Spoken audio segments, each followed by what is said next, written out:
মৰ্মিতা মিত্ৰই যিখন বিহুতলীত তেওঁ সংগীত পৰিৱেশন কৰিছিল বা জুবিন গাৰ্গৰ গীত বিকৃত ৰূপত পৰিৱেশন কৰিছিলে, সেই বিহুতলীখনত এই কমিটিৰ মানুহসকল কি কৰি আছিলে?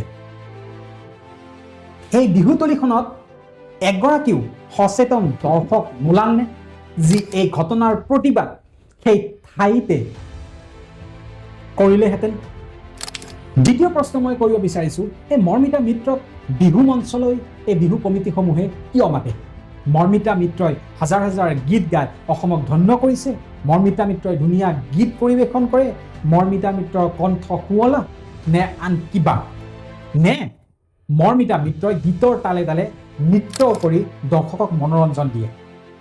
নে মৰ্মিতা মিত্ৰ কিছুমানৰ বাবে দেখিবলৈ ধুনীয়া আৰু সৌন্দৰ্য উপভোগ কৰিবলৈ এই ৰাইজৰ পৰা চান্দা উঠাই উঠাই যি আমি বিহু অনুষ্ঠান কৰোঁ, সেই অনুষ্ঠানলৈ আমি মৰ্মিতা মিত্ৰৰ দৰে আমি গায়িকাক মাতোঁ?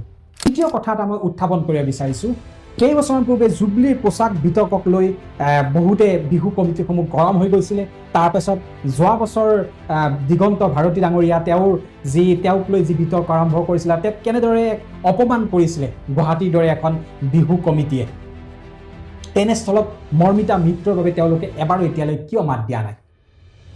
কিয় মাত দিয়া নাই? এই প্ৰশ্নসমূহ আজি উত্থাপন কৰিব লগা হৈছিল, কাৰণ তেওঁ জুবিন গাৰ্গৰ দৰে এগৰাকী মহান আত্মাৰ গীত তেওঁ বিকৃত কৰিছে।